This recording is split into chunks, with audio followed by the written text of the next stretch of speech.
নমস্কার বন্ধুরা, আমি মধুমিতা। আপনারা দেখছেন সবুজের সন্ধানে। বন্ধুরা, আমি আপনাদেরকে আমার আগের ভিডিওতে দেখিয়েছিলাম আমি আমার শসা গাছে কি প্রয়োগ করেছিলাম এবং কি প্রয়োগ করলে আমার শসা গাছ বাড়বাড়ন্ত হবে। এই দেখছেন তার আপডেট। বন্ধুরা, আমি এতে কি ব্যবহার করেছিলাম আপনারা নিশ্চয়ই দেখেছেন। আমি এখানে সেই চায়ের পাতা, ব্যবহার করা চায়ের পাতা দিয়ে আমি গাছকে এত দ্রুত বৃদ্ধি করেছি। এরপর বন্ধুরা, এতে প্রয়োগ করতে হবে ফসফেট জাতীয় খাদ্য এবং পটাশ। তার জন্য আমি এখানে নিয়েছি পেঁয়াজ এবং কলার খোসা যুক্ত জল এবং কিছুটা নাইট্রোজেনও নিয়েছি। সর্ষের খোল পচা জল, এটা আমার বেশ কিছুদিনের সর্ষের খোল পচা জল। বন্ধুরা, এই যে তিনটি জিনিসকে মিশিয়ে আমি এই গাছের গোড়ায় গোড়ায় দেব, যাতে আমার গাছে অলরেডি ফল এসে গেছে। বন্ধুরা দেখুন, আমার গাছে শসা ধরে গেছে বন্ধুরা, এবং প্রচুর এই যে ফল নষ্টও হয়ে যাচ্ছে, কিন্তু ধীরে ধীরে যখন পর্যাপ্ত খাবার পাবে এর প্রয়োজন অনুযায়ী, ওই যে দেখুন বন্ধুরা, এখানেও শসার ফল কিন্তু এসে গেছে। তাই আশা করি আমি এখানে শসা পর্যাপ্ত পরিমাণে পাবো। বন্ধুরা, এখানে পোকাও লেগেছে এর জন্য, কিন্তু যেহেতু প্রচুর পরিমাণে ফুল আসছে, তাই বন্ধুরা আমি এখানে কোনো কীটনাশক বলতে রাসায়নিক কীটনাশক আমি প্রয়োগ করতে চাই না। আমি এই দেখুন বন্ধুরা, দেখুন একে এইভাবে ধরে মেরে দিতে হবে বন্ধুরা, এইভাবে মেরে কিছুটা কন্ট্রোল করতে হবে। এবং জৈব কীটনাশক হিসাবে নিম আমি একবার প্রয়োগ করেছি, তা সত্ত্বেও কিন্তু আবারও এই গাছের বাড়বাড়ন্ত দেখে ওরা আর লোভ সামলাতে পারছে না বন্ধুরা, সেই জন্য ওরাও এসছে এর ভাগ বসাতে।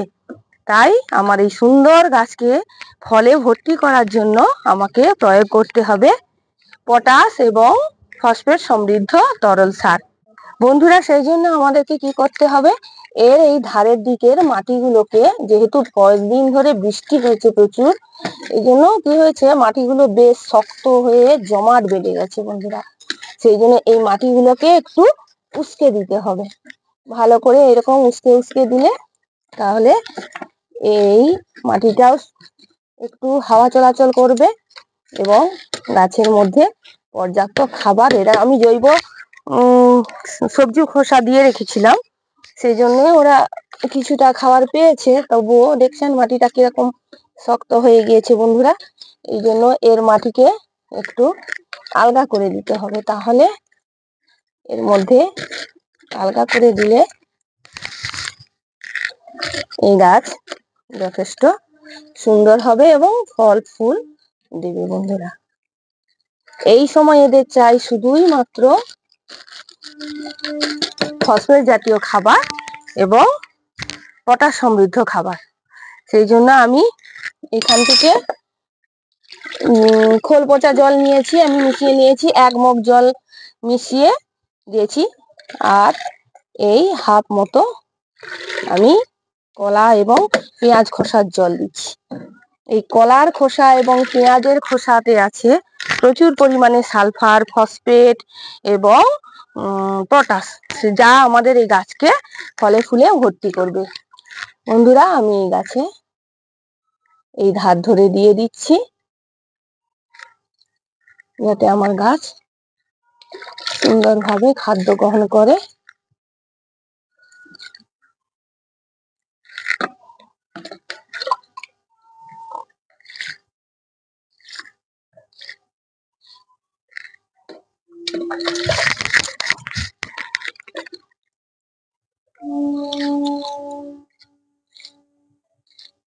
ব্যাস এইটুকুনি দিলেই বন্ধুরা এই গাছের যথেষ্ট হবে এবং এই গাছ আশা করি ফলে ফুলে ভরে যাবে। যখন আমার এই গাছে ফল ভর্তি হবে, তখন আমরা আবার নিয়ে আসবো আপনাদের সামনে, এর আপডেট আপনাদেরকে নিশ্চয়ই দেখাবো যে আমার গাছে কতটা ফল ধরলো। তাই বন্ধুরা, আপনারা আপনাদের বাড়িতে এইরকম ছাদে সুন্দর সুন্দর গাছপালা লাগান এবং ফল ফলান। বাড়িতে একটাও যদি সবজি আপনারা তৈরি করে খেতে পারেন, তার আনন্দটাই আলাদা। বর্তমানে এখন আমাদের এই পাঁশকুড়া এলাকায় প্রচুর পরিমাণে বন্যা হয়ে গেছে এবং সবজির ক্ষেত, ধান ক্ষেত সমস্ত জলের তলায় চলে গেছে।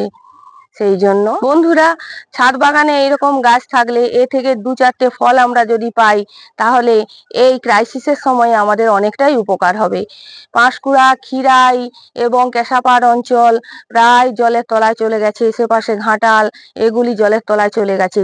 যে জায়গাগুলো থেকে আমাদের এলাকাতে সবজি আসে এবং আমরা সবজি পাই, এখন সেই জায়গাগুলো সব জলের তলায়। তাই আমাদের এখানে সবজি পাওয়া কিন্তু খুবই কষ্টকর এবং সবজির দাম কিন্তু আগুন ছোঁয়া হবে।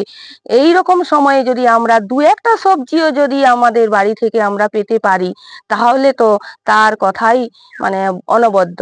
সেই জন্য বলছি বন্ধুরা, ক্রাইসিসের সময়েই হোক, মনের আনন্দ, মনের খিদা মেটানোর জন্যই হোক, ছাদগুলোকে ফাঁকা না ফেলে আপনারা এরকম সুন্দর সুন্দর গাছ করুন। গাছের দিকে তাকালে বন্ধুরা সত্যি মনটা ভালো হয়ে যায়। আপনারাও নিশ্চয়ই যখন গাছ করবেন দেখবেন এর আনন্দটাই আলাদা। তাই বন্ধুরা, আমি আজকে আপনাদের সামনে তুলে ধরলাম কিভাবে আমি আমার গাছকে পরিচর্যা করেছি এবং আমি আমার গাছে ছোট ছোট শসা ধরাতে সক্ষম হয়েছি বন্ধুরা। আজ এই পর্যন্ত। আপনারা সবাই আমার এই ভিডিওটি দেখে কেমন লাগলো জানাবেন, কমেন্ট করে জানাবেন। যদি আমার এই ভিডিওটি ভালো লেগে থাকে তাহলে লাইক করবেন, সাবস্ক্রাইব করবেন এবং বেশি বেশি করে শেয়ার করুন, যাতে আমার এই চ্যানেলটি একটু এগিয়ে যেতে পারে, আমি আপনাদের সবাইয়ের কাছে পরিচিতি লাভ করতে পারি। আপনারা সবাই এই দুঃসময়ে আপনারা সবাই ভালো থাকবেন। নমস্কার।